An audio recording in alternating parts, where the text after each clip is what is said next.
Welcome to new TV Telugu. ఇప్పుడు Telangana top 10 చూద్దాం. ఈ నెల 25 ప్రముఖ పాత్రికేయుడు ఎండి మునీర్ ప్రథమ వర్ధంతిని మందమరి పట్టణంలో నిర్వహించినట్లు ఏఐటీయూసీ నాయకులు తెలిపారు. మందమరి పట్టణంలోని ఏఐటీయూసీ యూనియన్ కార్యాలయంలో ఏర్పాటు చేసిన విలేకరుల సమావేశంలో ఈ విషయాన్ని వెల్లడించారు. ఈ సందర్భంగా ఆయన పాత్రికేయ రంగానికి చేసిన సేవలను నాయకులు కొనియాడారు.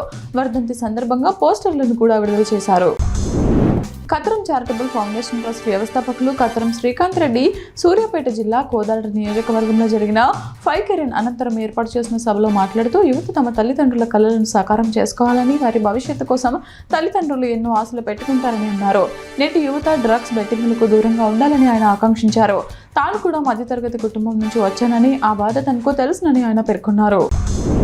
మెదక్ జిల్లా పాపన్నపేట మండలంలోని నాగసానిపల్లి గ్రామంలోని శ్రీ ఏడుపాయల వనదుర్గ భవాని అమ్మవారిని ప్రత్యేకంగా అలంకరించారు.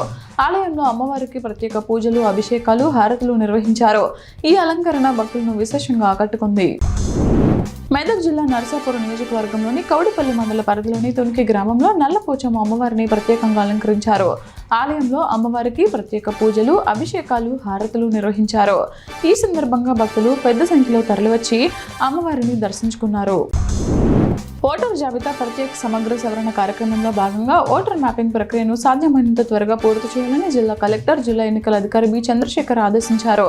హైదరాబాద్ నుండి రాష్ట్ర ప్రధాన ఎన్నికల అధికారి సుదర్శన్ రెడ్డి నిర్వహించిన వీడియో కాన్ఫరెన్స్ అనంతరం జిల్లా కలెక్టర్ ఈ మేరకు సమీక్షించారు. ఈ సమీక్షలో ఈఆర్ఓలు, అసెంబ్లీ నియోజకవర్గాల హెడ్ క్వార్టర్లు, తహసీల్దార్లు పాల్గొన్నారు.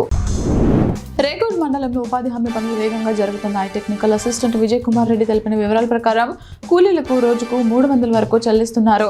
ఎండల తీవ్రత దృష్ట్యా పని ప్రదేశాలలో టెంట్లు, తాగునీరు, ఓఆర్ఎస్ వంటి సౌకర్యాలు కల్పిస్తున్నారు.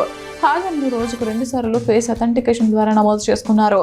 చెరువులు, గుంటల పూడికతీతతో పాటు ఫార్మేషన్ రోడ్ల పనులు కూడా కొనసాగుతున్నాయి. ఖమ్మం జిల్లా సత్తపల్లి పట్టణంలో ఎమ్మెల్యే మట్ట రాగమయ్య ఆదేశాల మేరకు బీజేపీ కేంద్ర ప్రభుత్వం పెంచిన డీజిల్, పెట్రోల్ ధరలకు నిరసనగా సత్తపల్లి నియోజకవర్గం కాంగ్రెస్ పార్టీ ఆధ్వర్యంలో ధర్నా నిర్వహించారు. పెరిగిన ధరల వల్ల ప్రజలపై తీవ్ర భారం పడుతుందని, బీజేపీ మొండి వైఖరిని నిరసిస్తూ భారీ ర్యాలీ నిర్వహించి ధరలు తగ్గించాలని డిమాండ్ చేశారు.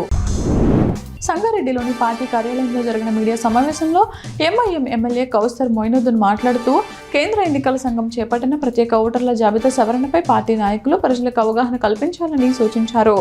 ఓటర్లు అప్రమత్తంగా ఉండాలని, ఇంటికి వచ్చే బిఎల్ఓలకు సరైన సమాధానం అందించాలని ఆయన పేర్కొన్నారు. ఈ సమావేశంలో ఫాజిల్ నిజాముద్దీన్ పాల్గొన్నారు. కాళేశ్వరం వేదికగా మే 21 నుండి జూన్ 1 వరకు సరస్వతి నది అంత్య పుష్కరాలు వైభవంగా జరగనున్నాయి. ఈ పుష్కరాలకు సుమారు 40 లక్షల మంది భక్తులు తరలివచ్చే అవకాశం ఉందని మంత్రులు కొండా సురేఖ, శ్రీధరబాబు తెలిపారు. పుష్కరాల ఏర్పాట్లపై సచివాలయంలో సీఎం కె రామకృష్ణరావు అధ్యక్షతన ఉన్నత స్థాయి సమీక్షా సమావేశం జరిగింది. మంత్రులు మాట్లాడుతూ భక్తులకు ఎలాంటి ఇబ్బందులు కలగకుండా ఘాట్ల వద్ద పారిశుద్ధ్యం, తాగునీరు, విద్యుత్ సరఫరా, వైద్య శిబిరాలు, రవాణా కట్టుదిట్టమైన భద్రత ఏర్పాట్లు చేయాలని ఆదేశించారు.